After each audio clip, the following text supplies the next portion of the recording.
première audition. Donc il y a quoi? Il y a 8-9 ans de cela. Imagine-moi comme ça. Alors je suis déjà pas très costaud, mais encore plus fin. Pas de barbe, une grosse touffe de cheveux. Alors je me présente, je m'appelle Mathieu Forger. Je suis danseur, photographe et artiste en mouvement. Aujourd'hui, j'ai vu que j'ai fait plein de choses, donc c'est du tennis, c'est de la danse, c'est des acrobaties. Et j'ai tout mis ensemble et c'est pour ça que je dis que je suis un artiste qui est en mouvement, qui utilise son corps pour raconter des histoires. La danse, pour moi, c'est la plus belle manière de s'exprimer, je pense. Et c'est, en tout cas pour moi, la manière qui vient le plus facilement et qui me permet de connecter avec les gens et qui me permet de vraiment raconter mon histoire et d'être présent dans le moment même. Oh, il y en a beaucoup. J'ai déjà dit un peu avant, il y a Usher, il y a Michael Jackson. J'étais aussi énormément inspiré par les danseurs classiques, mais un peu plus tard, Nureyev. Après même récemment Polonine, le dernier danseur classique qui est incroyable. Et je me suis vraiment inspiré en fait après aussi de danseurs dans le break, que ce soit des gens comme Yaman, comme Hongten, comme B-Boy Cloud. Et après dans le contemporain, j'ai aussi rencontré d'autres danseurs, là tout de suite les noms ne me viennent pas, mais tous les styles de danse m'ont énormément intéressé. Et en plus de la danse, ça a été tous les sports extrêmes. Donc ça a été un peu un mélange de tout ce qui était en mouvement et où les gens devaient se dépasser physiquement. Pour moi, ça a été vraiment ce qui m'a donné envie de vouloir pousser mon corps à ses propres limites. Alors c'était un parcours un peu spécial. Alors d'abord joueur de tennis. Enfin, j'ai eu un père qui a été joueur de tennis. Moi, j'ai grandi là-dedans. À 14-15 ans, j'ai découvert la danse hip-hop. Mais même avant ça, juste avant ça, quand j'étais tout petit, j'étais fan des 2B3. Je ne sais pas pourquoi, j'avais une passion avec ces gens. J'aimais la scène, j'aimais les lumières, j'aimais ce genre de choses. Et je me suis toujours dit, j'ai envie de faire comme ces gars-là qui non seulement étaient chanteurs, danseurs, mais qui aussi étaient gymnastes. Et vu que je voyageais un peu partout dans le monde, j'aimais bien, dès qu'il y avait des gens, un peu faire le singe, être en représentation. Donc c'est venu de là. Et puis, à 14-15 ans, je découvre la danse hip-hop. Je grandis à Genève, mais je m'inspire, j'ai une passion pour ce style de danse de rue qui vient des US et de quelque chose qui est très différent de mon univers. Puis à 17-18 ans, je dis à mes parents que moi j'ai envie de partir danser pour Usher aux États-Unis. Mes parents me disent bon, c'est cool, mais bon, c'est pas si facile que ça. Par contre, il y a une avenue, c'est que si tu arrives à avoir une bourse avec ton tennis, vu que tu joues beaucoup au tennis, tu pourras potentiellement partir là-bas. Donc là, j'ai mon bac, je me dis pendant un an, je joue au tennis 3-4 heures par jour pour avoir une bourse, pour pouvoir partir aux États-Unis et ensuite prendre des cours de danse. Donc je réussis à avoir une bourse, je gagne le championnat de France 3e série à Paris. Et je pars là-bas pendant 4 ans. Au bout de 4 ans, je fais mes études. Bon, j'étudie plein de choses. Après, je pars vivre un an à Los Angeles. Et là, on y est. Là, je pars dans le milieu de la danse. Première audition de Jennifer Lopez. Elle arrive dans la salle. Mais là, je suis vraiment tous ces gens que je voyais à la télé à un moment donné et qui m'inspiraient. Je suis dans les salles d'audition avec eux. Donc, j'ai fait ça pendant un an et c'était une super expérience de vie. Plus de visa malheureusement. Donc, je reviens sur Paris. À Paris, je continue dans le même milieu, je rencontre beaucoup de monde, je fais des petites expériences, je rencontre des super chorégraphes comme Hakim Gorab, je me fais pote avec des danseurs comme Mehdi Kerkouche, comme Nicolas Huchard et plein d'autres. Et puis j'ai une offre pour pouvoir partir travailler à New York dans un truc qui n'a rien à voir avec tout ça, un concept de bar-boîte de nuit où tu joues au ping-pong. Voilà, donc tu t'imagines, on part de ça à ça. Mais il y a un peu de tennis, il y a un peu de danse, il y a un peu d'événementiel, donc ça se mélange. Et à New York, je travaille pour eux, pour cette boîte qui s'appelle Spin pendant 5 ans et demi. Et à côté, je suis toujours danseur. Je signe dès que j'arrive à New York avec cette agence qui s'appelle Block, qui est une des plus grosses agences de danse au monde, qui eux m'envoient sur des castings. Et donc, au bout de 5 ans, j'ai la chance de faire des belles auditions, booker certains beaux projets. J'arrive jusqu'au max, en fait, je danse avec Taylor Swift au VMAs, qui pour moi était, si tu veux, je regardais les VMAs quand j'avais 14-15 ans, et là, je suis sur scène avec elle.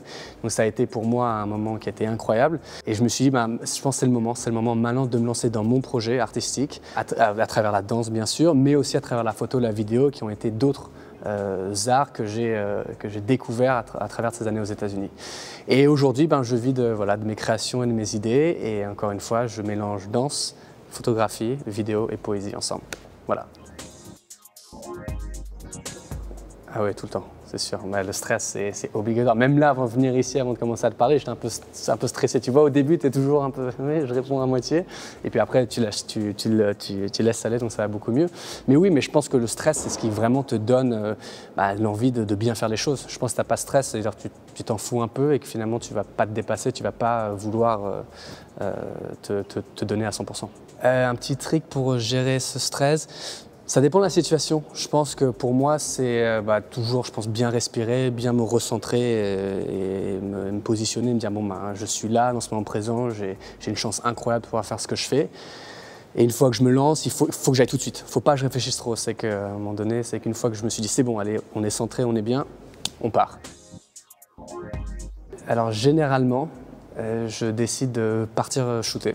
Je prends ma caméra, je prends mon trépied, je mets une petite tenue que j'aime bien et je pars et je sors. Et en fait, c'est en cherchant l'inspiration que l'inspiration de temps en temps vient, parce qu'on en a tous des coups de mou, hein, qu'on soit danseur, qu'on soit artiste, même qu'on travaille dans n'importe quel milieu. Mais je pense qu'il faut toujours s'efforcer d'aller faire quelque chose pour trouver l'énergie. C'est pas en attendant chez nous en se disant oh, j'ai pas d'énergie, je suis fatigué qu'elle va venir. Et bizarrement, en tout cas dans mon cas, je sais pas si c'est comme ça pour toi ou pour vous, mais souvent les plus belles créations que j'ai faites ou celles qui marchent le mieux, on va dire d'un point de vue sur les réseaux sociaux, sont souvent les jours où j'avais pas envie de shooter, où j'étais vraiment en mode oh, j'ai pas du tout envie, j'aime pas, il pleut, il fait mauvais, je me sens pas bien. Et généralement, je sais pas, ça marche mieux que le moment où tu te sens bien, tu as travaillé comme un dingue pendant un mois. Et donc c'est intéressant de voir ça. Donc maintenant à chaque fois je me dis, quand j'ai un petit coup de mou, je dis oula, il faut que j'aille tout de suite, que ça se trouve je vais vraiment créer quelque chose d'unique à ce moment. Quand je danse et quand je bouge, je le redis encore, mais présent à 100% dans le moment même.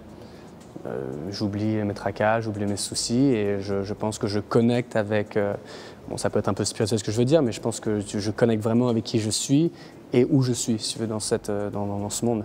Et en plus, ça me permet de temps en temps, vu que moi je fais quand même beaucoup de représentations plutôt dehors, dans la rue, quand je me prends en photo, de rencontrer des gens en plus. Donc vraiment être présent à 100% et vivre la vie de toute sa beauté.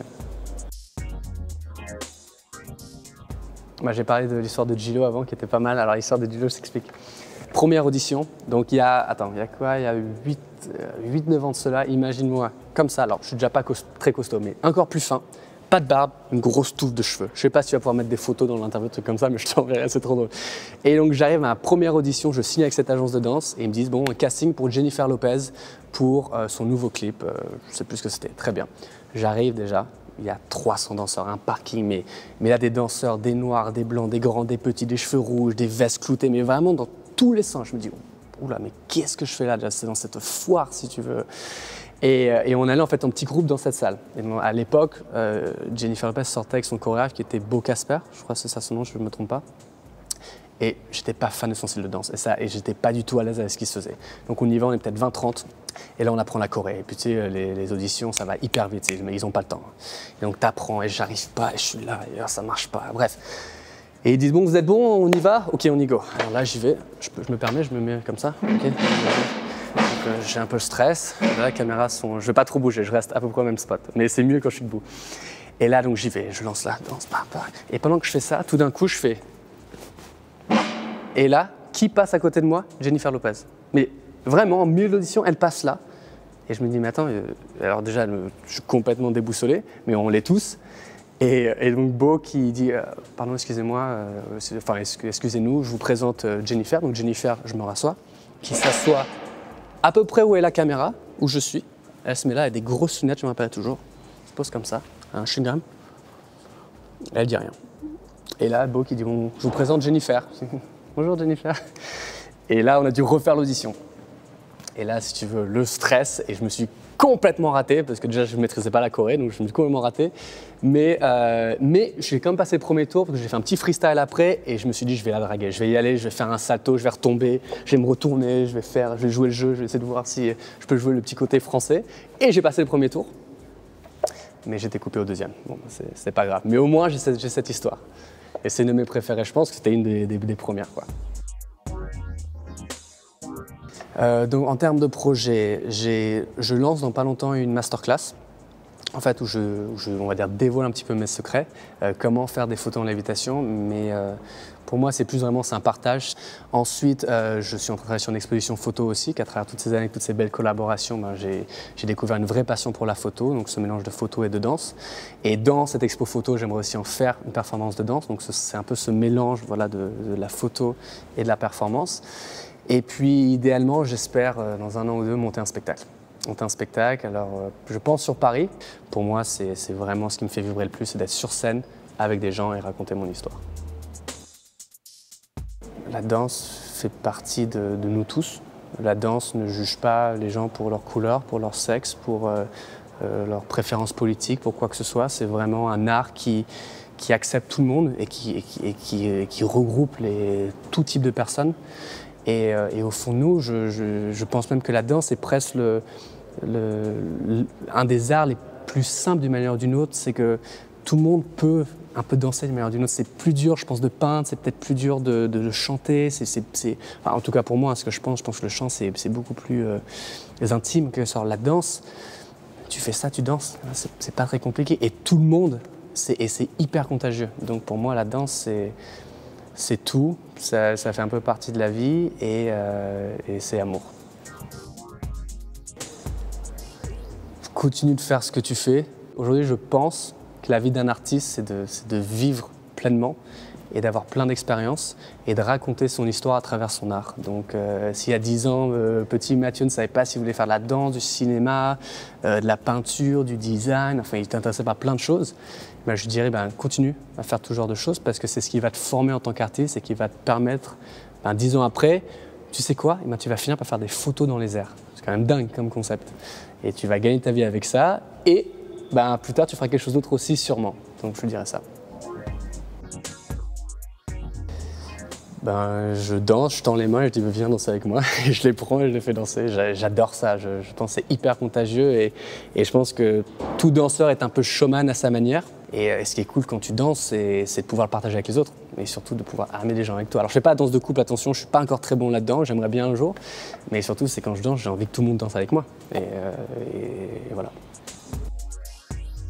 Si vous aimez danser, dansez, si vous aimez chanter, chantez, si vous voulez vivre de vos rêves, vivez de vos rêves et juste donnez-vous la chance de vivre la vie pleinement.